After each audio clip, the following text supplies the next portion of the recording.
Crianças, atividades econômicas. Quais eram as principais atividades econômicas aqui em solo americano? Senhores, a principal atividade era a mineração. Quando os europeus para cá vieram para cá e aqui se instalaram, aquilo que mais os chamava a atenção era a possibilidade de encontrar ouro. Ouro! Mas o que nas colônias espanholas foi encontrado principalmente foi outro metal precioso. Sim, senhores, eu me refiro a prata. E jazidas consideráveis foram encontrados em Potosí, onde hoje é a Bolívia. Mocinhos, segunda atividade econômica mais lucrativa era a atividade agrícola. Atividade essa que se organizava da seguinte forma: grandes propriedades rurais de monocultura, ou seja, a cultura de um único produto, e chamadas de hacienda, se eu não me engano é fazenda em espanhol, nelas eram produzidas produtos que hoje são tidos como commodities, né? Aqueles produtos que são consideravelmente vendidos pelo país, que são os produtos de destaque. Eram eles a cana-de-açúcar, o tabaco e o cacau, todos eles produzidos com mão de obra escrava. Senhores, quando eu faço esse paralelo com as commodities ou como produto principal, reforço, isso não quer dizer que apenas isso era produzido, claro que não, era produzido uma série de outras coisas, mas em relação às outras, as que mais eram produzidas eram essas: cana-de-açúcar, tabaco e cacau, tá? Terceira atividade, a pecuária.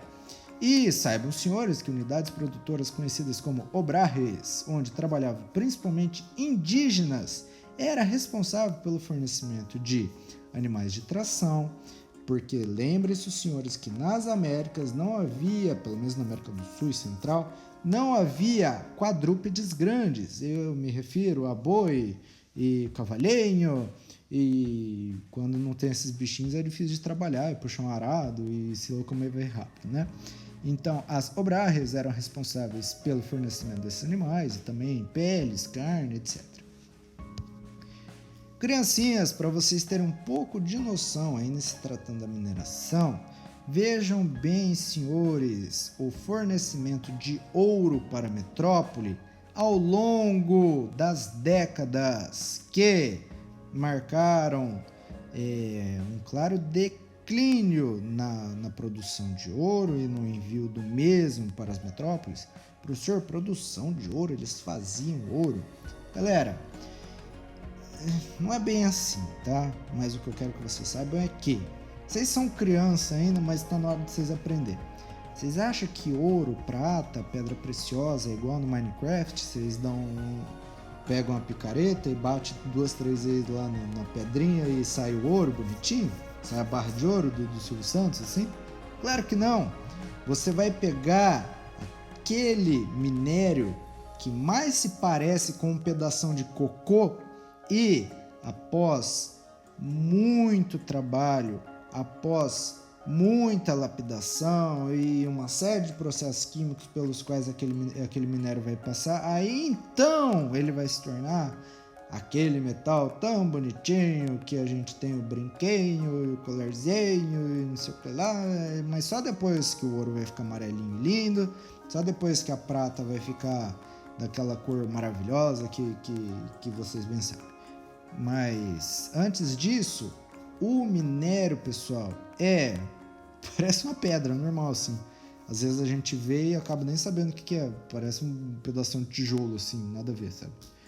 Mas olha só, galerinha, o ouro já viu dias melhores. Olha só, em 1581, 1590, os caras pegaram 12 toneladas de ouro.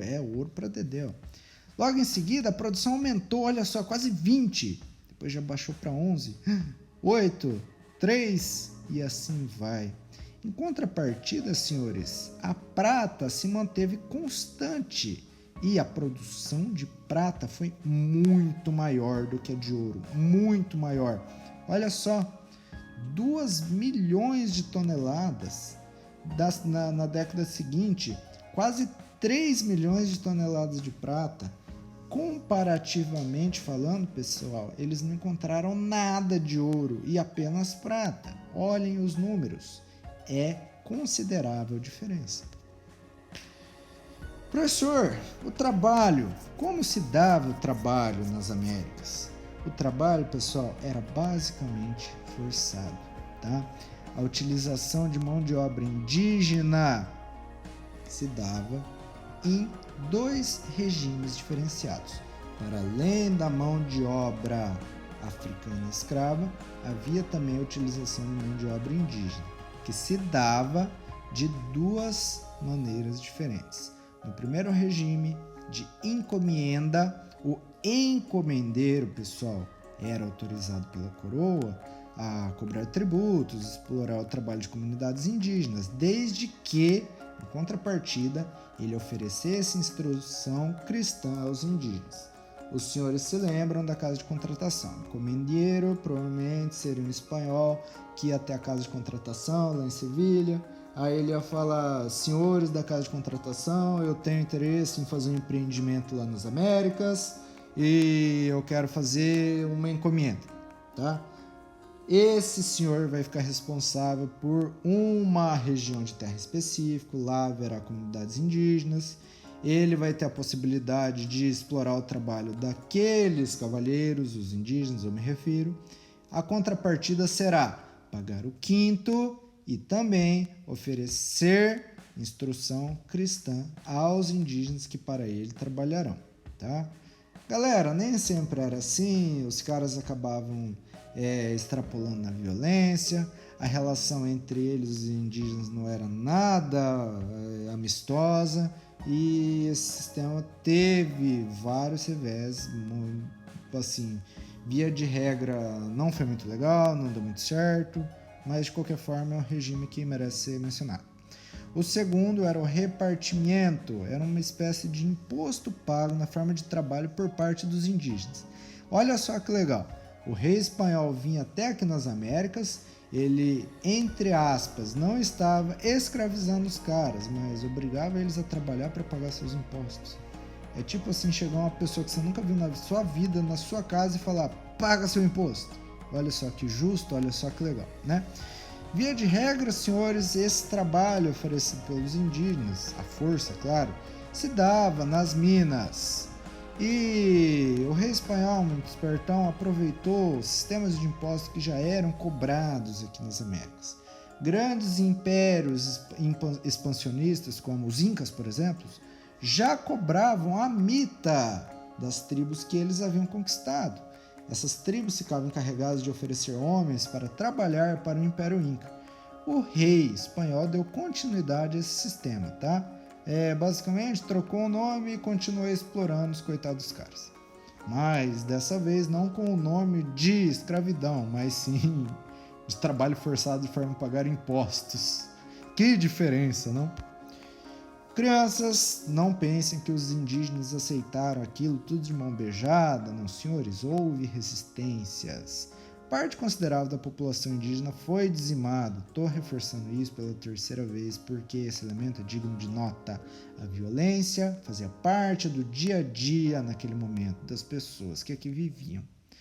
Grande parte da mão de obra, pessoal, era africana escravizada. Por quê? Porque os indígenas, muitos deles pereceram.